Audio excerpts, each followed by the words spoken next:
देखिए last time human reproduction में mail और फीमेल रिप्रोडक्टिव सिस्टम हम लोग कंप्लीट कर चुके।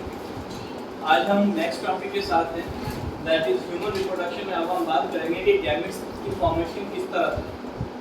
ऑलरेडी इंट्रोडक्शन चैप्टर के इंट्रोडक्शन में हमने पढ़ा था कि ह्यूमन जो है दे आर मोनिशियस, ठीक है, और मेल एंड फीमेल जो होते हैं वो पार्टनर अलग अलग हमारे पास है। तो सेक्सुअल डायमॉर्फिज्म ह्यूमन बीइंग में देखने को मिलता है। तो ह्यूमन रिप्रोडक्शन में सबसे पहले स्पर्म किस तरह से प्रोड्यूस होते हैं उससे पहले मैं बताना चाहूँगा कि जो गैमेटोजेनेसिस है, जो मेन गैमेट्स बनाने का जो प्रोसेस है उसे हम क्या कहते हैं। सबसे पहले हम लिखेंगे गैमेटोजेनेसिस। आज का जो हमारा टॉपिक है वो गैमेटोजेनेसिस से ही स्टार्ट होगा। Gametogenesis means process of formation of haploid gametes. Haploid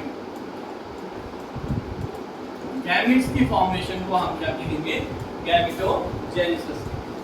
तो सेक्सुअल डायमॉर्फिज्म है, मेल पार्टनर अलग है, फीमेल पार्टनर अलग होगा। तो गैमेट्स भी हमारे पास दो तरह के ही बनेंगे, मेल गैमेट अलग बनेगा और फीमेल गैमेट भी अलग। तो इसी तरह से गैमेटोजेनेसिस को भी हम डिवाइड करते हैं into two sub categories. One is called as spermatogenesis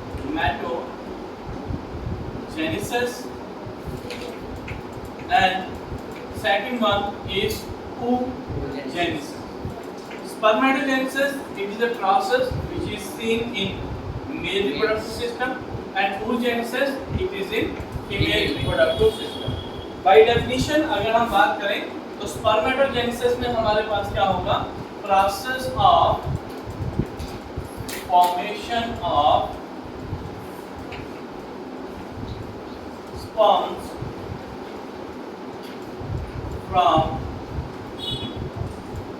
the germ cell in male।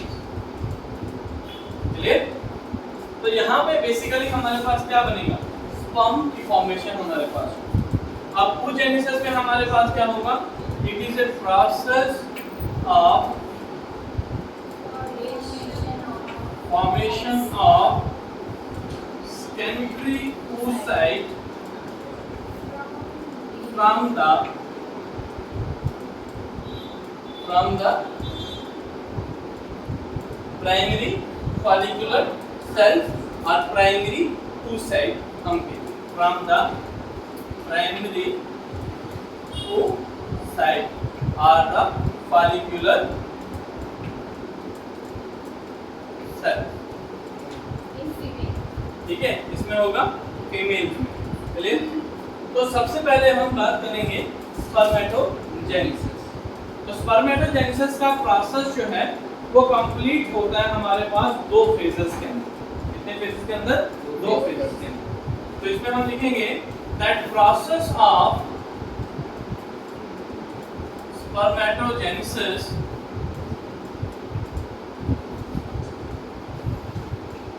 is completed in two phases। दो फेजेस के अंदर हमारे पास कंप्लीट होगा। नंबर वन जो फेज हमारे पास इसमें आएगा, उस फेज के अंदर हमारे पास फॉर्मेशन होगी किसकी, स्पर्मेटिड की। किसकी फॉर्मेशन होगी, फॉर्मेशन ऑफ स्पर्मेटिड। हेडिंग लिखेंगे that there is a formation of spermatid. और स्पर्मेटिड की फॉर्मेशन में कुछ फेजेस हमारे पास इन्वॉल्व रहते हैं। तीन इंपॉर्टेंट फेजेस इसमें आते हैं। कौन कौन से? Multiplication phase, growth phase and then maturation phase. ये तीन फेज आपने इसमें याद रखने हैं। पहला फेज कौन सा आएगा, multiplication phase. Multiplication phase. Second one is the growth phase, and third one it is the maturation phase, not maturation, maturation phase हमारे। तो पहला वाला जो सब फेज होगा उसमें 3 सब फेजेस उसके अंदर आएंगे। नेक्स्ट जो हमारे पास फेज होगा that is called as spermiogenesis.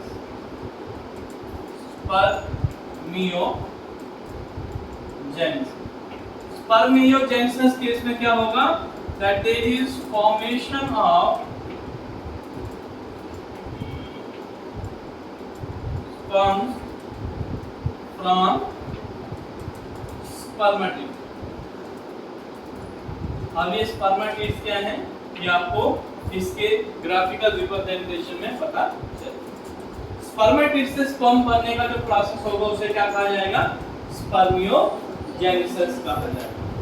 और मोस्टली जो ये प्रोसेस हमारे पास है it is completed in 74 days.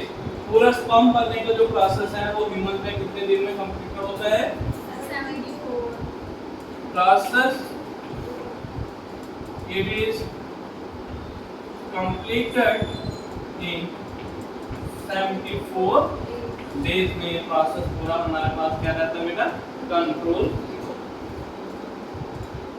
इसमें स्पर्म बनने का जो प्रोसेस होगा that will start at the time of puberty. कौन से टाइम पे स्टार्ट होगा प्यूबर्टी के टाइम। और फीमेल्स में एग बनने का प्रोसेस उस फीटस के अंदर से ही हमारे पास स्टार्ट होगा फॉलिकल सेल्स का बनना। यहाँ तक क्लियर है? अब जो इम्पोर्टेंट हमारे पास एग्जाम में पूछा जाता है that is the graphical representation. इसकी ग्राफिकल रिप्रेजेंटेशन स्पर्मेटोजेनेसिस। तो ग्राफिकल रिप्रेजेंटेशन काफी इंपॉर्टेंट है। आपको एनसीईआरटी में भी डायग्राम दी है, वहां से बहुत सारे क्वेश्चन जो है वो पूछने को मिलते हैं। तो सबसे पहले ग्राफिकल रिप्रेजेंटेशन को हम लोग समझें। तो ग्राफिकल रिप्रेजेंटेशन में जो स्पर्मेटोजेनेसिस का प्रोसेस होगा it will take place in the seminiferous tubule which is lined by germinal epithelium. यहां पे लिखेंगे हम that the process is a process occurs in seminiferous tubule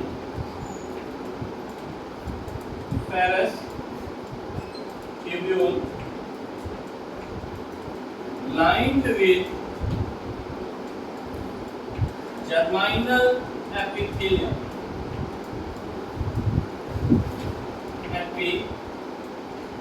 helium के साथ क्या करेंगे उसकी लाइनिंग देखने को। क्लियर है? अब सबसे पहले हमारे पास क्या होंगे बहुत सारे क्यूबाइडल शेप सेल्स होंगे जिन्हें हम क्या कहते हैं जर्म सेल्स। क्या कहते हैं जर्म। हर एक जर्म सेल कैपेबल होता है किसको बनाने के लिए स्पर्म को बनाने।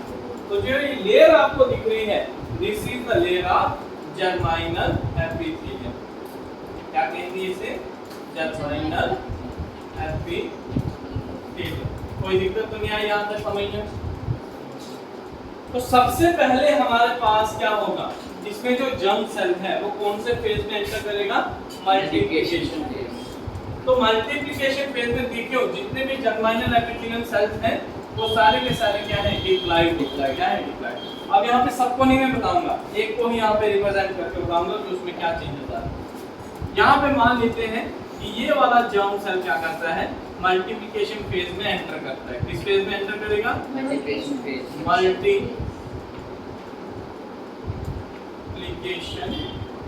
फेज के अंदर एंटर।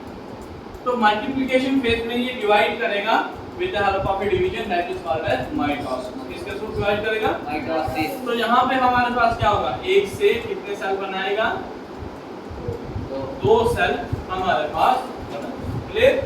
और फिर दो से हमारे पास आगे कितने बनेंगे चार।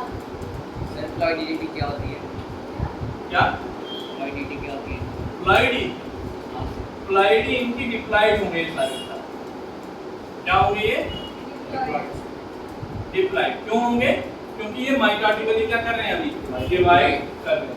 तो डिवाइड करके सबसे पहले अपने क्या करेंगे नंबर को बढ़ाएंगे। तो जो बहुत सारे सेल हमारे पास बन गए इन सेल्स को हम बेसिकली क्या कहते हैं they are called as spermatogonia. क्या कहेंगे इन्हें हम स्पर्मेटोगोनिया। अब इसमें दो तरह के स्पर्मेटोगोनिया हमारे पास हैं। There are two types of spermatogonia, one is type 1, another one is type 3। Type 1 and type 2, ठीक है। अब टाइप ए या टाइप बी मान के चलते हैं। टाइप ए जो है वो कंटिन्यूअसली आगे क्या करता रहेगा, ग्रो करता रहेगा, लेकिन इसमें से कुछ सेल क्या करेंगे, आगे ग्रोथ फेज में एंटर, मतलब मल्टीप्लाई नहीं करेंगे और नेक्स्ट ग्रोथ फेज में क्या करेंगे, एंटर करेंगे। नेक्स्ट फेज कौन सा होगा आपके पास, that is the growth phase. इस ग्रोथ फेज में एंटर करने के बाद ये क्या करेंगे, अपना सेल साइज क्या करेंगे, इंक्रीज करेंगे। क्या करेंगे, इंक्रीज करेंगे। और सेल साइज इंक्रीज करेंगे, अपना number, chromosome number, nuclear content सब कुछ क्या हो जाएगा, इसका डबल हमारे पास होगा। मतलब ये अपने आप को प्रिपेयर कर रहा है इसके लिए मियोसिस डिवीजन के। यहाँ पे समझ आ रही है? Yes. अब प्राइमरी यहाँ पे स्पर्मेटोगोनिया जो ग्रोथ फेज में एंटर कर रहा है, इसे अब हम क्या कहेंगे, मतलब प्राइमरी स्पर्मेटोसाइट। इसे हम क्या नाम देंगे, प्राइमरी स्पर्मेटोसाइट्स का नाम। अभी भी ये क्या है, डिप्लॉइड। क्या है ये, डिप्लॉइड। अब यहाँ पे प्राइमरी स्पर्मेटोसाइट्स नेक्स्ट फेज के अंदर एंटर करेगा, जो आपके पास कौन सा फेज होगा, ग्रोथ फेज के बाद मैच्योरेशन फेज। और यहाँ पे ये क्या करेगा, डिवाइड करेगा with the help of a division that is called as meiosis. अब यहाँ पे डिवीजन जो होगी वो क्या होगी, मियोसिस। तो मियोसिस कंप्लीट होती है दो स्टेप्स में। तो पहली अगर मियोसिस फर्स्ट जब कंप्लीट होगी तो प्राइमरी स्पर्मेटोसाइट से हमारे पास कितने सेल बनेंगे, दो बनेंगे। अब ये दोनों के दोनों हमारे पास क्या है, यहाँ पे हैप्लॉइड होंगे, एन होंगे। क्यों, क्योंकि क्या डिवीजन हो रही है, मियोसिस हमारे पास हो रही है। और प्राइमरी स्पर्मेटोसाइट से डिवाइड करने के बाद जो दो सेल बन रहे हैं उन्हें हम कह रहे हैं, they are called as secondary spermatocyte. क्या नाम देंगे, सेकेंडरी स्पर्मेटोसाइट का नाम देंगे। क्लियर है, ये समझ आई, यहाँ तक समझ आई बात? देखो पहले फेज के हिसाब से चलना है, multiplication, growth and maturation. Multiplication में जर्मिनल सेल जो है वो मल्टीप्लाई करेंगे, बहुत सारे सेल बनाएंगे जिन्हें हम स्पर्मेटोगोनिया कहेंगे। अब वो सेल जब डिवाइड होंगे तो वो नेक्स्ट फेज में एंटर करेंगे, जो हमारे पास होगा ग्रोथ फेज। ग्रोथ फेज में सेल साइज बढ़ाने के बाद वो मियोसिस डिवीजन करेंगे, मतलब कौन से फेज में एंटर करेंगे, मैच्योरेशन। अब यहाँ पे मियोसिस फर्स्ट होगी, तो अब इसके बाद कौन सी होगी, मियोसिस सेकंड हमारे पास होगी। मियोसिस सेकंड जब कंप्लीट हो जाएगी, टोटल हमारे पास सेल कितने बनेंगे, यस। मियोसिस सेकंड के एंड में हमारे पास 4 सेल बनते हैं और चारों के साथ में सेल के बनते हैं, हैप्लॉइड हमारे पास बनते हैं। क्लियर? और ये जो 4 सेल हमारे पास हैप्लॉइड बन रहे हैं, इन्हें अब हम कहते हैं स्पर्मेटिड्स। क्या कहेंगे, spermatids. They are called as spermatids. Now ये स्पर्मेटिड्स अब आगे जाके क्या बनाएंगे, हमारे पास हैप्लॉइड स्पर्म बनाएंगे। क्या बनाएंगे, स्पर्म बनाएंगे। और process of formation of sperm from this spermatids उसे हम क्या कहेंगे, स्पर्मियोजेनेसिस कहेंगे। अब मैच्योरेशन का प्रोसेस कंप्लीट हो गया। मैच्योरेशन के प्रोसेस कंप्लीट होने के बाद हमारे पास नेक्स्ट प्रोसेस जो होगा वो स्पर्म बनने का होगा, मतलब स्पर्मेटिड्स से क्या बनेंगे, स्पर्म हमारे पास बनेंगे। तो here is the formation of sperm. ये क्या बने, स्पर्म हमारे पास बने। और स्पर्म देखो टोटल कितने बने, एक सेल से कितने बन रहे हैं, 4। तो हमारे पास वहां पे ऑप्शन में था ना न्यूमेरिकल में, तो अगर 10 होंगे तो कितने बनाएंगे, 40। 20 होंगे तो कितने बनाएंगे, 80। हाँ ठीक है, 4 से मल्टीप्लाई करेंगे, ठीक है। और अगर 60 होंगे तो कितने बनाएंगे, 120 है, डबल हो गया। 6 4 जा 24, 240। क्लियर? और इस प्रोसेस को हम क्या कहेंगे, that is called as spermiogenesis. आसान था या मुश्किल था, सर बहुत आसान। हाँ बहुत आसान था, है ना। इतना ही आसान होगा जब आप एग्जाम में करके आओगे। Yes sir. ठीक है, अब इन स्टेप्स को याद रखना है, ग्राफिकल रिप्रेजेंटेशन को ढंग से करना है, और इन स्टेप की एक्सप्लेनेशन आपको नोट्स के अंदर मिल जाएगी, वहां से आप इसको अच्छे से तैयार करेंगे। क्लियर? Yes sir. अब इसको आपने एनसीईआरटी से भी एक बार पढ़ना है। Yes sir. कोई दिक्कत? No sir.